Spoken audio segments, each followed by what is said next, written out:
And good evening. Hello to you, one and all. Welcome to the Living Truth channel. Here we greet you because truth is the only thing that we stand for. Truth is the only thing that we want to know. And knowing the truth, which is promised to set us free, we put ourselves in position to be set free. Today is September 3rd, 2025, and this is recording 883. 883, entitled, Flee Thy Captivity. Run from being held captive. This particular scripture came from the book of Isaiah, chapter 48. And it says, Flee thy captivity. Go ye forth of Babylon. Flee ye from the Chaldeans. With the voice of singing, declare you. Tell this. Utter it even to the end of the earth. Say ye, the Lord has redeemed his servant Jacob. I hope you caught that this is a statement from God to his people who are being held captive. Okay? And he tells them to do what? Flee your captivity. Go forth of or from Babylon. Flee ye from the Chaldeans, with the voice of singing, declare you. Tell this that I have told you to flee. Utter it even to the end of the earth. Say ye, the Lord has redeemed his servant Jacob. How speak this to a people held in captivity? They are being held by armies, and they are in a foreign land. In a sense, even if they were to get free, they don't have a guidance system to lead them back to the land of Israel or where they were taken captive from. But the voice came and said, flee. Flee means get up and go. How can this be spoken to a people held in captivity? Hopefully by the end of this, you'll be able to see the power of the Word of God established in the consciousness of those that believe in Him. The Lord can speak like this, and He can speak without hesitation, and He can speak without permission. That's a bold one, don't you think? How would you feel if a voice came to you and told you, get up and go, and you're sitting there with chains, or you're in a foreign land, or you're sitting without money, or you're sitting without health, or you're sitting without some way of doing for yourself, and the voice comes and says, flee your captivity, because that's the thing that's holding you captive. See, the Lord speaks as He pleases and when He pleases, because He is the Lord. And His name is one. Can you see the superiority of who He is? He speaks to whomever is listening, and His word is sure.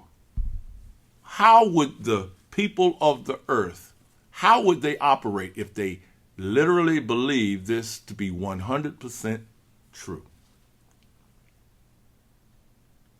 How then or why because all the peoples of the earth are of the house of Jacob, and they are called by the name Israel. This is how God sees us, as opposed to how we see ourselves and even one another. The Lord has said, though the people swear by the name of the Lord, and they make mention of the God of Israel, they do not do it in truth or righteousness. They do it because they expect God to respond to something that they're asking, to do something that they feel they need.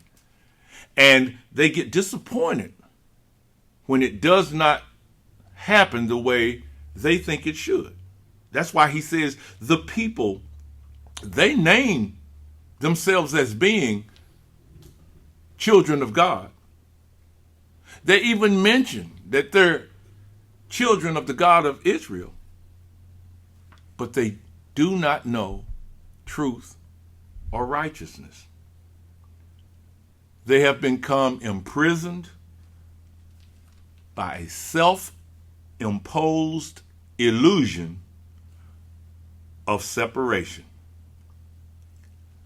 an alienation causing them to appear as the enemies of God. You notice? A self-imposed illusion causing them to appear as enemies of God, which means simply not that I'm fighting God, but I have chosen to believe in something that is opposed to the truth, which automatically makes me an enemy, or makes me to appear as an enemy of God. If you were with me this past Sunday, we crossed the scripture that says, it is because of the wickedness of their thoughts and actions that they have brought about their own sufferings. Wow. You know, it's sort of like in the world of getting advice from someone that you think has the right advice. If they tell you, if you stop doing this, this will happen, and you take it to heart. If you start doing this, this will happen to make things better, and you take it to heart. But no one seems to want to take the advice of God, because they always filter it through their own understanding of right and wrong, and then they decide whether or not it's going to work out or not work out because of what they believe is going to happen. But remember, his name is God. His name is one. Should you believe totally in that one, what would happen? What the one said. And in fact, I mean, even though man does this, the scriptures say, and yet are his arms and hands outstretched, compelling his people to flee their captivities. To flee their captivities. How does one leave the power of their captors? How does one flee the effects of being held captive? Now, what do I mean by how does one flee the effects? See, we may be able to get out, but have you ever stopped to think about the lasting effects of what someone did to you, and you're still carrying these heartbroken, these wicked, these horrifying thoughts of what someone did to you?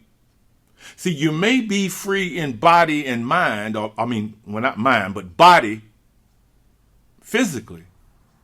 But how do you escape the things that are lurking in the shadows of your mind? The only way, as I said this past Sunday, is by making peace with your Creator. This is one of the things that people who seek psychiatric analysis do. They go and they open themselves up in a hope that that psychiatrist is going to be able to show them where they have erred in their thinking. See? That's the practice that they're doing, is trying to get you to see where you erred and then correcting it. Well, God is not a psychiatrist. God is a truth bearer. And God says, come and make peace with me. How does he make peace with me? He shows me the reality of who he is and the ability to be able to wipe away the effects of what caused me to believe that I am alienated from him. So a man must, through his consciousness, overcome the concept of separation and destroy every tributary that supports it. In other words, there is nothing outside of a man that should be able to feed into him to cause him to believe he is or is not something. But what feeds him comes from within, because he has made peace with who he is. He must, through the mind, which is where he conceptualizes all things, he must be set free through his mind. He must become aware of the truth of being and set himself free. What did Jesus say? You shall know the truth, and the truth will set you free. Here I'm going to introduce once again what I said this past Sunday. You are going back and forth with someone, and each of you are trying to convince the other that what you are speaking is the truth, until one of you realizes that what is being said is the truth. Doesn't matter which one says it, is this: when it is said and the other one realizes that's the truth, the whole truth, and nothing but the truth, what happens? That which you had believed up to that point does not go and sit down in the corner, or it does not go and heap itself for you to sweep up in a trash heap and put in the trash can. What does it do? It simply disappears. It shows you that it had no weight, it had no substance, and it just simply vanishes. Stating what? That it was never the truth. Here, this man makes peace with his true self, and now he takes hold of the strength of the universal. Please don't take that sentence lightly. He who knows the truth takes hold of the strength of the truth, and that truth is universal. If there's anything to overcome at this point, guess what it is? The belief that truth is self-acting. We'll get to that a little bit later.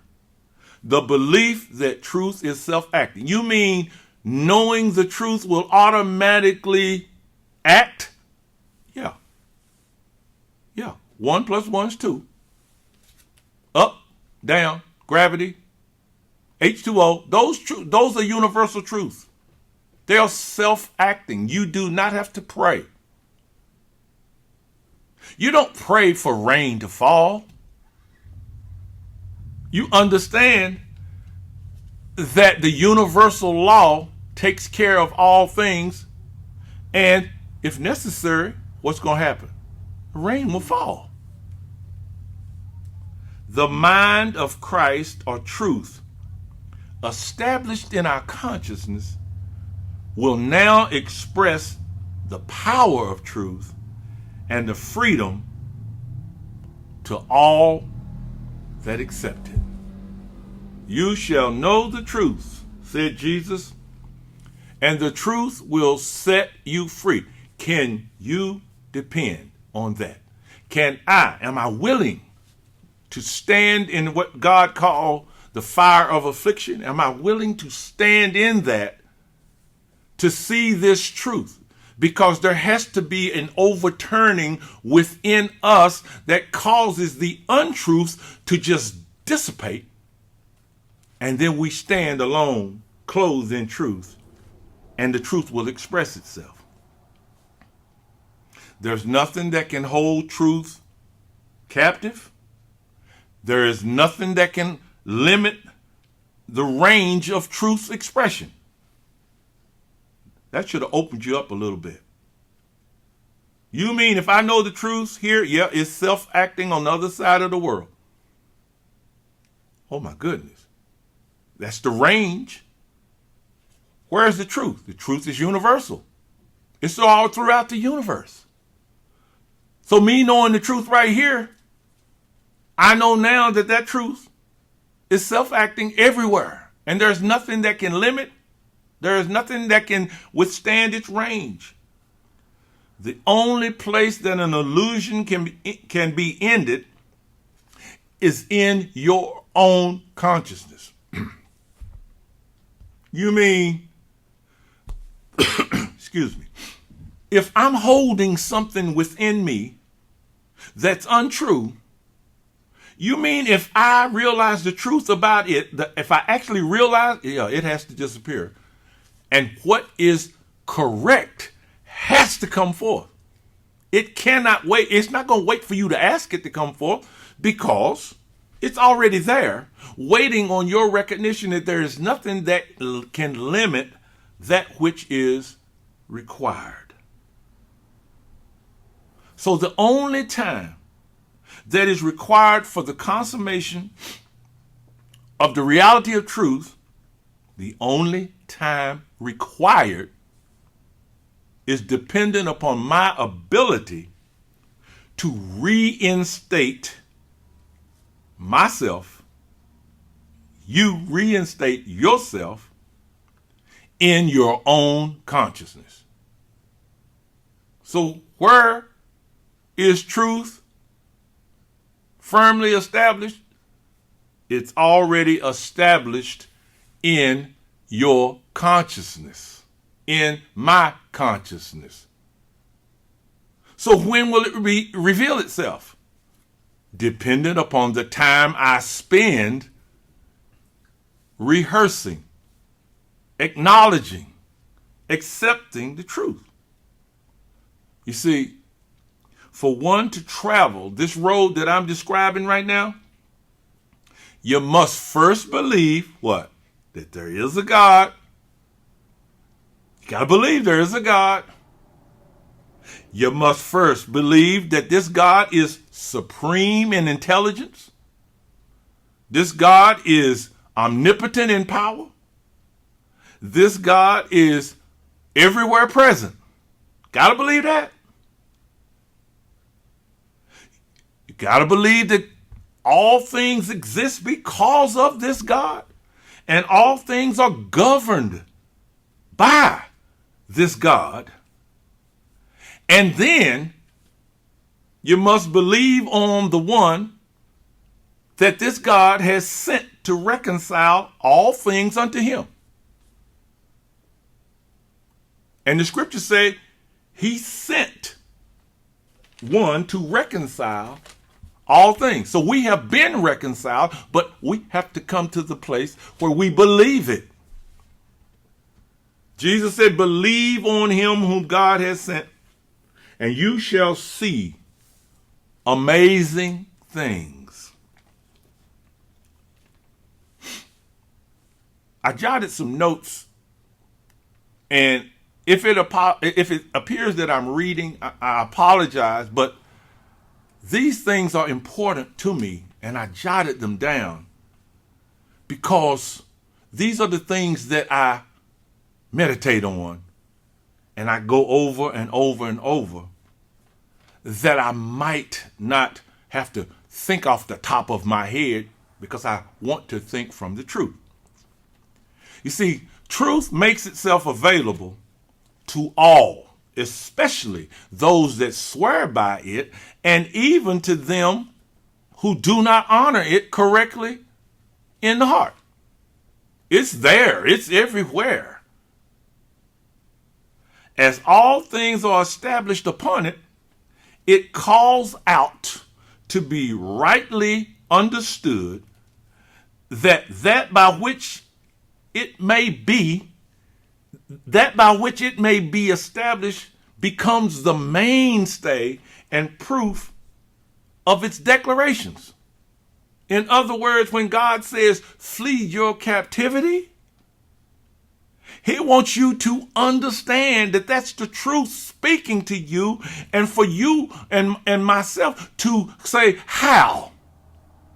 Because I believe you are God. I believe you exist. I believe you are the supreme intelligence. I believe you are the only power. I just heard you say, flee my captivity. I want to know how. Show me. Because in some cases, I'm constrained. In some cases, I'm infenced. In some cases, I'm in a jail cell. In some cases, I'm in the poverty of finances, in the famine of not having food, not having clothing. And you say flee. How? Well, he got your attention.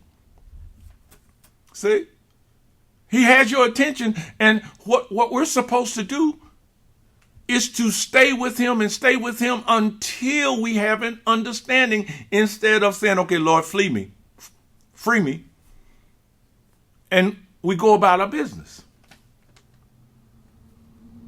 The truth bears all things. What I mean, it borns all things. It brings everything into expression, that it might declare its authenticity. If I know that the truth is the truth, then what can take me away? Nothing. See? So I'm going to spend my time where? Understanding the truth, instead of trying to figure out how to get free from some situation. I tell people a lot of times, God called us. He calls everyone. But he calls us to do what? He calls us to come and learn who he is, as opposed to going out and telling everybody how good he is. I saw where someone last week put on Facebook that they had gone to the medical services, and the truth they got was great. And they were singing and speaking, isn't God good? Yeah. Then yesterday, someone put on and said, thank y'all for your prayers, but the diagnosis was not really what I expected. Does that mean God's bad? See? God is good when we get what we want, but what is God when we don't get what we want? And God says, if you know me, always expect what? The good. Know beforehand that I have gone before you and exercised righteousness and truth, that you would know me and know the good.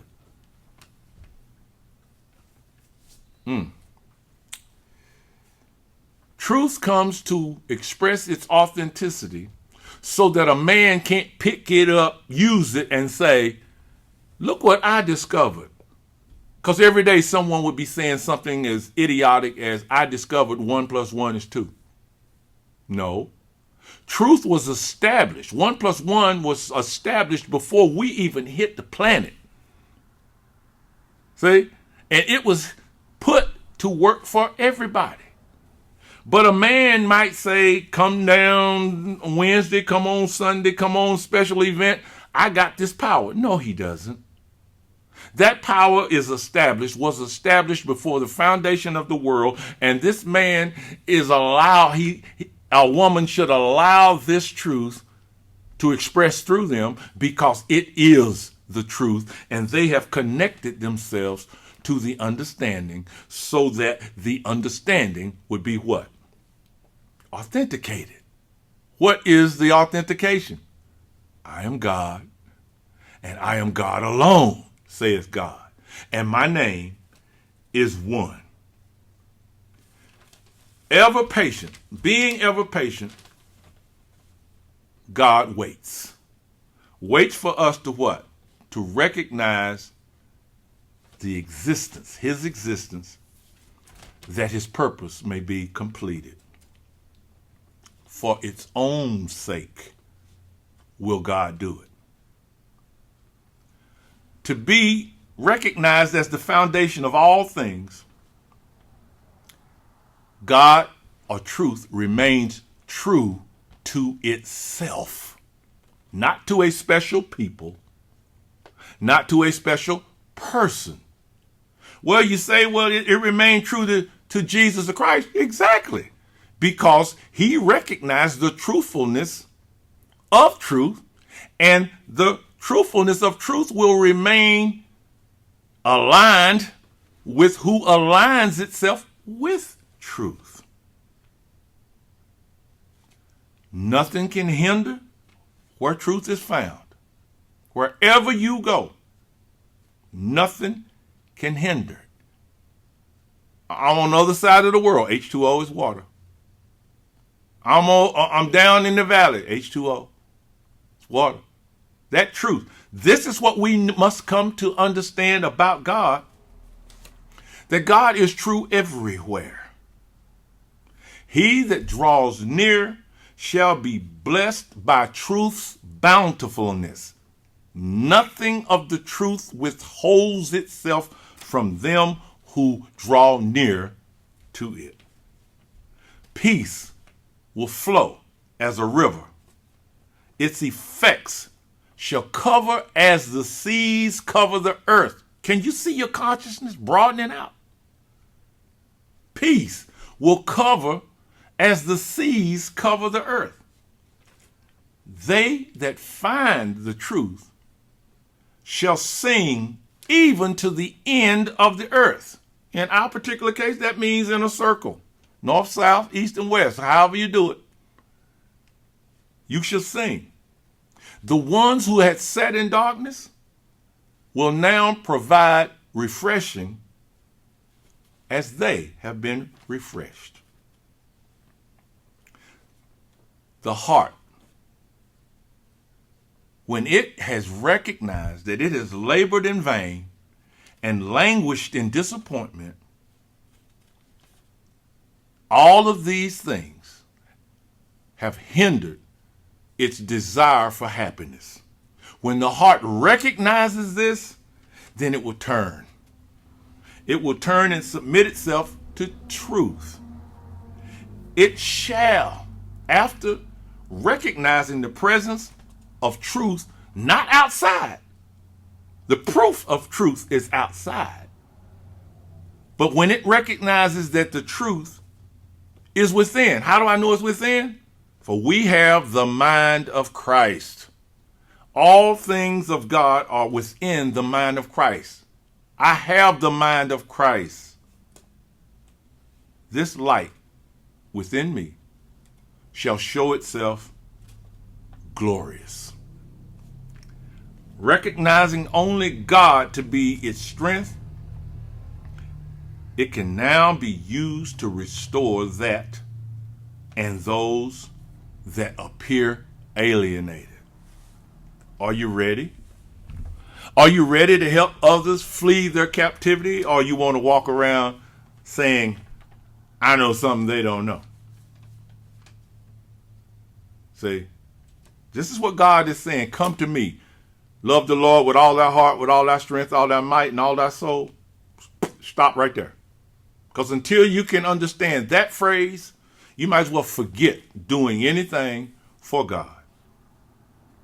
When the heart truly understands its purpose, is only to serve, it shall be heard from on high and prepared for its mission of reconciliation.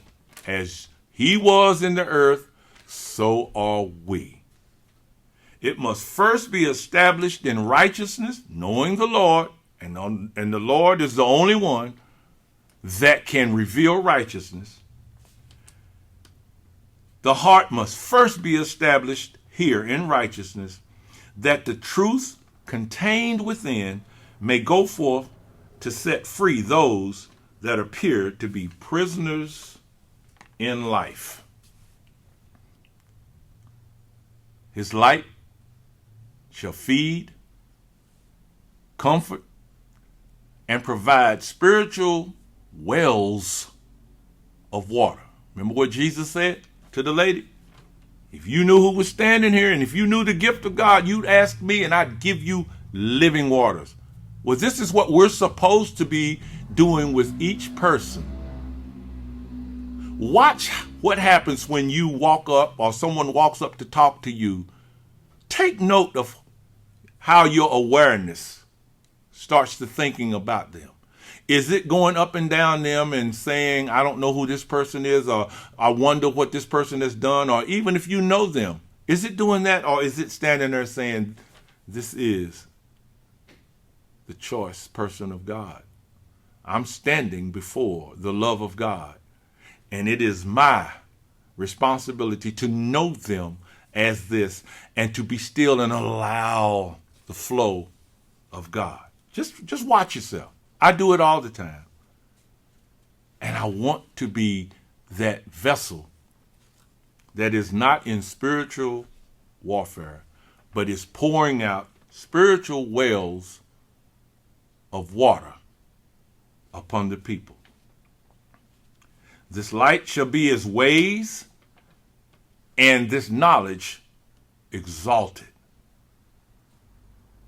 Many will be drawn to the truth that we carry. Those that had thought themselves forsaken, forgotten, shall know that it has never been so. Why? Because the Lord's voice is always screaming, what? Flee your captivity. It's always saying that. It's never saying, I come to punish you. It's always saying, flee your captivity. And if one should be in some form of captivity and hear the word of the Lord come to them, and then you walk up speaking something that aligns with that, guess what they'll know? That's right. They'll know that they heard the Lord. And you are now the visible proof. No longer will they feel forgotten, forsaken, because now they know the truthfulness of the Lord saying, I know my thoughts about you. They're always thoughts of love and prosperity and an expected end. Why? Because we are all always engraved in God's heart and in the palms of his hand, only awaiting recognition. My son who was lost is now found. As soon as prodigal realized that he couldn't live on his own, he said what? I'm going home.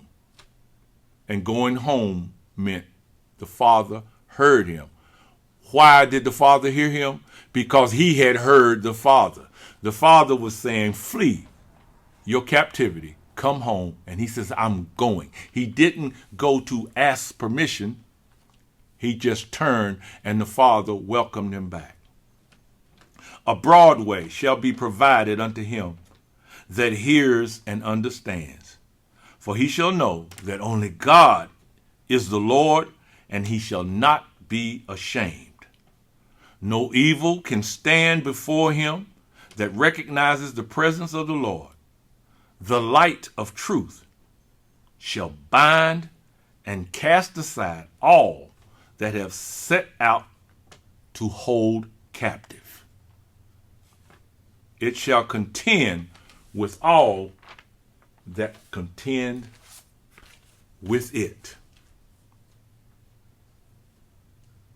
Remember, the only fall of man came about when his thoughts about himself descended from his spiritual status to one in life in matter. And you say, but I never did that. You did it, but you didn't know you were doing it. Oh. See, it's not your fault that you fell into that trap, but it's your fault if you don't get out. It's your fault if you stay there. And if you depend on the systems of good and evil, you're not going to make it. You're not going to make it. So what's going to happen? God is going to show you that when you believe in him as the truth, what happens to that? Poof. It just disappears and reveals what? That it never had power whatsoever. When your and my desires are reduced to one, and that is the remembrance of thee, you will clearly hear the voice of God say, rise up with singing and flee your captivity.